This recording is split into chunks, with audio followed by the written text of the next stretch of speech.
Hello guys, after so long time, welcome on Med Doctors. Hopefully you all are fine.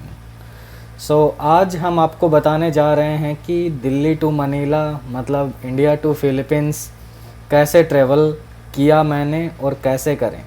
सबसे पहले बता दूं कि 9 दिसंबर मतलब आज मैं फ़िलीपींस आ गया था। फ़िलीपींस आने के लिए जो सबसे पहला डाउट है तो वो है वीज़ा के बारे में। उसके लिए ऑब्वियसली अभी भी वैलिड वीज़ा चाहिए।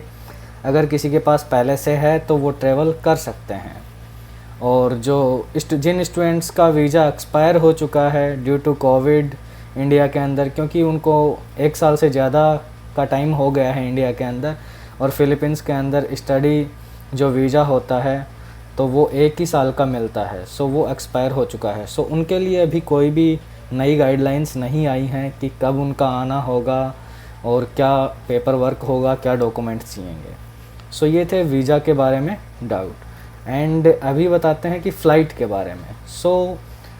इंडिया से फ़िलीपींस के लिए 3-4 एयरलाइंस चलती थी, जिनके अंदर एक थी Thai Airlines, Singapore Airlines, Malaysian airline and Air Asia. उनके अंदर अभी ओनली फ़िलीपींस के लिए एयर एशिया चल रही है, और जो कि डायरेक्ट एयर एशिया के थ्रू बुक नहीं हो रही, वो एजेंट्स के थ्रू बुक हो रही है। उसका प्राइस क्या है? उस टिकट का प्राइस है 50 to 60,000 INR वन वे।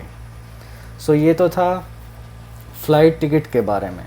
अब एयर एशिया की फैसिलिटीज़ एंड सर्विसेज वो आपको पता ही है, जानते ही हैं। अगर आपने फ़िलीपींस या फिर एयर एशिया के अंदर कहीं भी ट्रैवल किया है तो एक बेसिक सा नॉर्मल सा फ़्लाइट होता है, और उसके अंदर खाने के लिए भी आपको पता है कि जो पहले मिलता था वो ही अब मिलता है।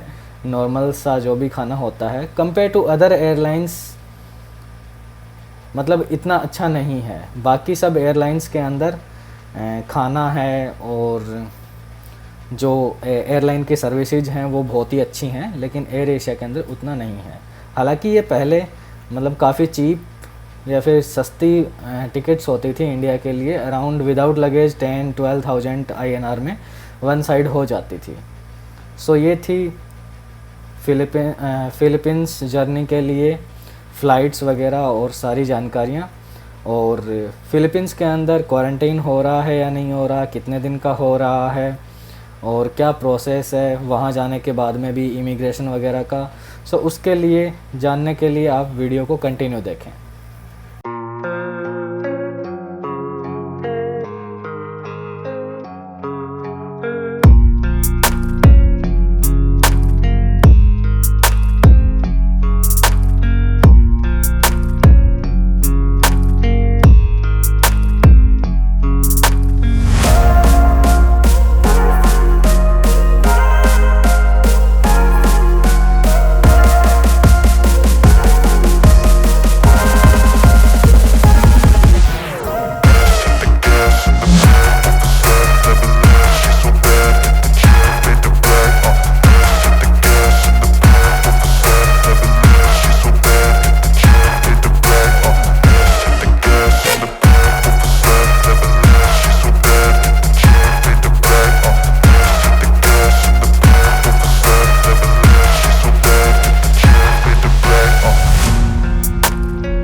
सो गाइज अब हम बताने जा रहे हैं फ़िलीपींस एयरपोर्ट पे फ़्लाइट से एग्जिट होने के बाद में क्या प्रोसेस होता है। जो पहले तो सिंपल सा होता था कि इमिग्रेशन जाओ और अपना इमिग्रेशन करवा के लगेज लेके और एग्जिट हो जाओ, लेकिन अभी इमिग्रेशन से पहले ही एक काउंटर और बनाया गया है जहाँ पे आपका वन हेल्थ पास चेक किया जाता है। अब ये वन हेल्थ पास क्या होता है, जब अपन इंडिया से फ़िलीपींस ट्रैवल करते हैं तो उसी टाइम अपने को एयर टिकट और होटल की बुकिंग और उसके बारे में सारी इन्फॉर्मेशंस वन हेल्थ प्लस नाम से गूगल पे सर्च करके और उसके ऊपर रजिस्टर करना होता है। अपनी सारी इन्फॉर्मेशंस डालनी होती हैं, पासपोर्ट नंबर वगैरह, और उसके बाद में एक क्यूआर कोड जनरेट होता है। सो वो क्यूआर कोड ही अपने को यहाँ पे एयरपोर्ट पे दिखाना होता है। सो क्यूआर कोड वो स्कैन करते हैं, अपना सारा डाटा उनको मिल जाता है। सो उसके बाद में वो पूछते हैं कि आप वैक्सीनेटेड हो या नहीं हो। So if you are vaccinated तो आपको दोनों आपके जो सर्टिफिकेट हैं first dose and second dose के, वो दोनों ही दिखाने होते हैं। जब भी मतलब सेकंड डोज लगने के बाद में एक सर्टिफिकेट आता है अपना, जिस पे final certification of covid something लिखा हुआ होता है। सो मैंने अकेला वो ही प्रिंट करवाया था। सो वो दिखाया, लेकिन उन्होंने बोला कि हमें फर्स्ट डोज की भी डेट जाननी है, सो उसका भी सर्टिफिकेट दिखाओ। सो उसके लिए मोबाइल में या फिर प्रिंट हो इतना ज़रूरी नहीं है, आप मोबाइल के अंदर भी उनको दिखा सकते हैं, इट्स ओके। उसके बाद में आपको इमिग्रेशन पे जाना होता है। इमिग्रेशन पे वही नॉर्मल सा प्रोसेस होता है, एसीआर कार्ड और पासपोर्ट देख के स्टैंप लगा देते हैं, वो कोई प्रॉब्लम नहीं होती है। उसके बाद में एक और काउंटर होता है जहाँ पे अपने को जाना होता है। सो वो होटल की बुकिंग देखते हैं। सो पहले तो वो वन हेल्थ प्लस का क्यूआर कोड स्कैन करते हैं, उसके बाद में अपनी होटल टिकट देखते हैं। सो होटल कौन से बुक करें और कैसे बुक करें। सो अपन गूगल पे सर्च करेंगे कि quarantine approved hotels in Manila. So BOQ, bureau of quarantine, यही होगा आई थिंक, मुझे नहीं पता है इतना, लेकिन उसके थ्रू जो भी अप्रूव्ड होटल्स हैं वो ही अपने को बुक करने हैं। सो एक होटल होता है वो अराउंड क्वारंटीन होता है, वो 5 डेज का होता है। जैसे 9 तारीख से 13 तारीख तक का है तो 9 तारीख को भी काउंट किया जा रहा है, 9, 10, 11, 12, 13। सो 5 डेज का क्वारंटाइन है अभी प्रेजेंट टाइम। और ओमिक्रॉन नया वेरिएंट आया है, इससे पहले क्वारंटाइन भी नहीं था if you are vaccinated, fully vaccinated. So लेकिन अभी सभी के लिए कर दिया है क्वारंटाइन एटलीस्ट 5 डेज का। सो होटल की टिकट्स वहाँ से गूगल से या फिर किसी और दूसरी साइट से, किसी दूसरे ऐप से आप बुक कर सकते हैं। और इनके प्राइजेज हैं, जैसे सोगो होटल है और यूरोटेल है और भी बहुत सारे होटल्स हैं। सो लास पिनास के अंदर आई थिंक 2 ही होटल्स हैं जिनको अपन बुक कर सकते हैं, जो कि क्वारंटीन के लिए अप्रूव्ड हैं। सो ये सारे होटल्स अपन बुक कर सकते हैं। प्राइस क्या होता है, सो वो अराउंड टैक्सीज वैक्सीज सब लगा के 7,000 to 15,000, और अपर लिमिट्स तो कोई है ही नहीं, आप कितना महंगा बुक कर सकते हैं।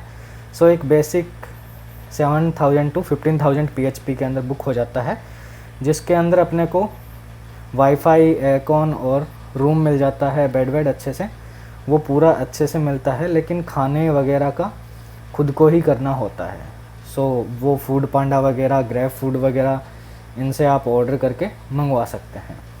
सो वहाँ पे होटल का, एयरपोर्ट के ऊपर होटल का उन्होंने एड्रेस स्कैन कर लिया, होटल का सारी इन्फॉर्मेशंस ले ली अपनी। सो उसके बाद में अपन अपना लगेज लेके एग्जिट कर सकते हैं और फिर बाहर आके टैक्सी वगैरह करके और अपन अपने होटल तक जा सकते हैं। लास्ट वाले दिन, जिस दिन क्वारंटाइन फिनिश हो रहा होता है, उस दिन अपना स्वैब टेस्ट होता है RT-PCR। सो उसकी नेगेटिव रिपोर्ट के बाद में अपन अपने रूम पे, अपने फ्लैट पे जा सकते हैं।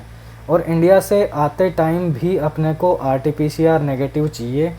सो वो 72 आवर्स तक वैलिड होता है। सो अपने टिकट के अकॉर्डिंग उसी टाइम करवाया जाता है वो।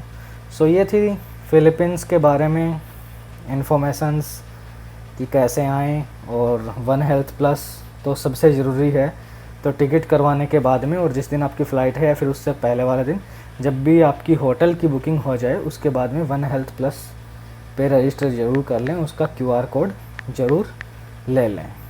सो वो आपको काफ़ी हेल्प करेगा और आपको कोई भी कहीं भी नहीं रोकेगा। सो ये था फिलीपींस ट्रैवल के बारे में वीडियो। Thank you guys.